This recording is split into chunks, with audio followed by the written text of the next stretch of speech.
sobre la denuncia, usted nos explicaba que no solamente la víctima puede denunciar, sino que los testigos están en la obligación también de hacerlo y las autoridades de investigar este tipo de casos. ¿Cuál es el protocolo después de una denuncia? Inmediatamente emiten una orden de alejamiento. ¿Qué es lo que ocurre? Esto, digamos, porque, como usted decía, muchas víctimas pueden tener miedo y generalmente pues no se atreven a poner la denuncia. ¿Qué pasa cuando hay una denuncia?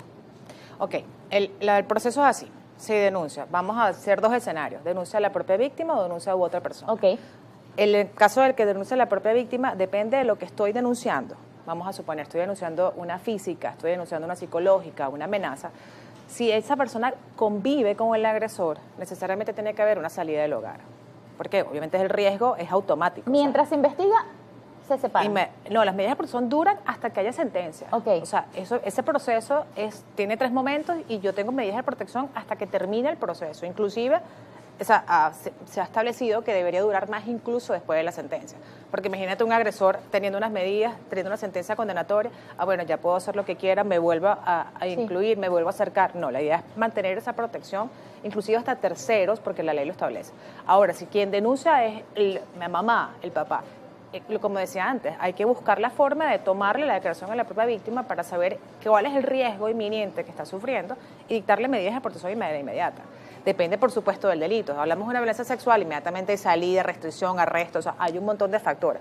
Pero siempre va a depende de la violencia que se está ejerciendo y cuál es el riesgo inminente que tiene, yo tengo que protegerte. ¿Cuáles son las más comunes? Salida del hogar, prohibición de alejamiento y acercamiento y evitarte que te acerques a ella o a su entorno familiar. Vamos a suponer a la mamá que denunció, a ese papá que denunció, a esos testigos fundamentales, yo tengo que protegerlos también. Porque este agresor lo primero que va a atacar es el primer momento, el primer móvil que me va a decir, mira, esta persona lo vi, o sea, hay que atacar el escenario y el ambiente que se rodea. Si esta pareja tiene niños, ¿qué ocurre con estos niños? ¿El agresor puede tener contacto con los hijos? ¿También ellos deben ser alejados mientras se investiga? ¿Qué pasa cuando hay menores de edad en el hogar? Ok, tiene que haber 2 momentos también, aquí habrían 2 escenarios también. Está la parte del Consejo de Protección también. Si ellos son víctimas de esa agresión, tenemos que ir al Consejo de Protección para evitar el acercamiento, para evitar. Si ellos no son víctimas, vamos a suponer que son un poquito más adultos o más grandes, tienen 14, 15 años y han sido testigos.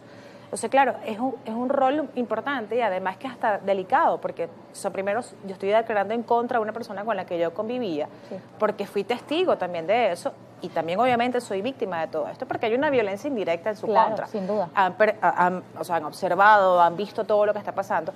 Estas medidas de protección lo abarcan a ellos también. Entonces, siempre hay que incorporar, hay un fiscal en este caso especializado en niños y adolescentes, que ahora hay que incorporar un poco para proteger, sin tomar en cuenta tu derecho que pudieras tener como padre de seguirlos viendo. Pero tiene que ser una vigilancia, en este caso supervisada, evitando el daño que se está cometiendo a su progenitora, si hablamos de los hijos de la madre agredida.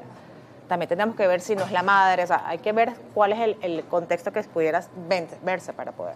Llegan preguntas a través de nuestras redes sociales y quiero compartirlas con usted.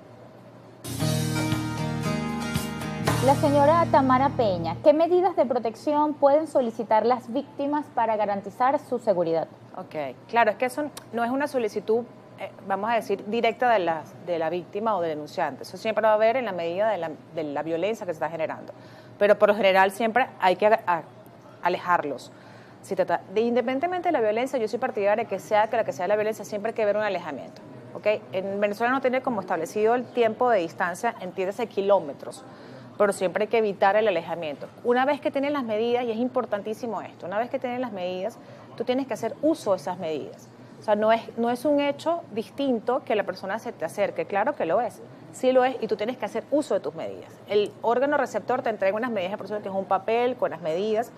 Esas medidas tú las vas a enseñar a un funcionario. Mira, esta persona que está allá en la esquina, que está escondiendo viéndome, esta persona tiene unas medidas de protección a mi favor y las está incumpliendo porque se está acercando. O sea, hacer uso de las medidas. Siempre va a depender del delito que se está cometiendo para las medidas.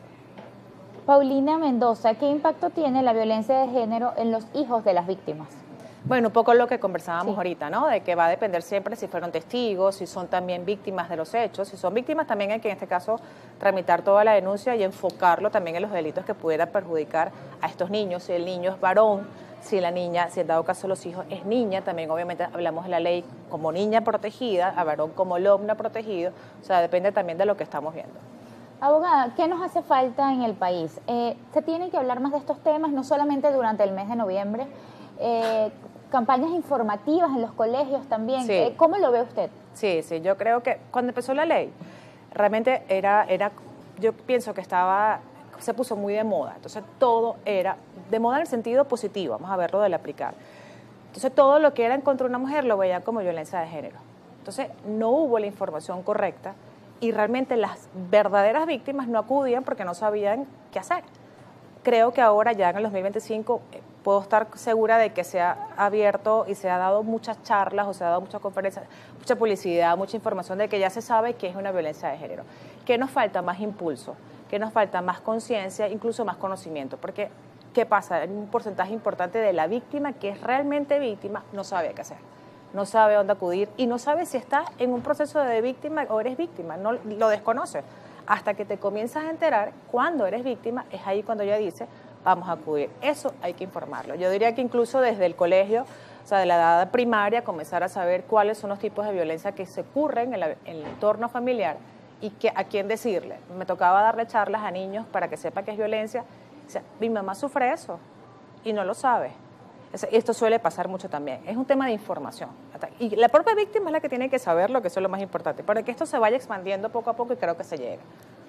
Muchísimas gracias por acompañarnos hoy. Por favor, díganos dónde podemos encontrarla. En mis redes sociales, @ivecchionache en Instagram, y ahí está todo, contacto, el teléfono, el correo, todo lo que tienen.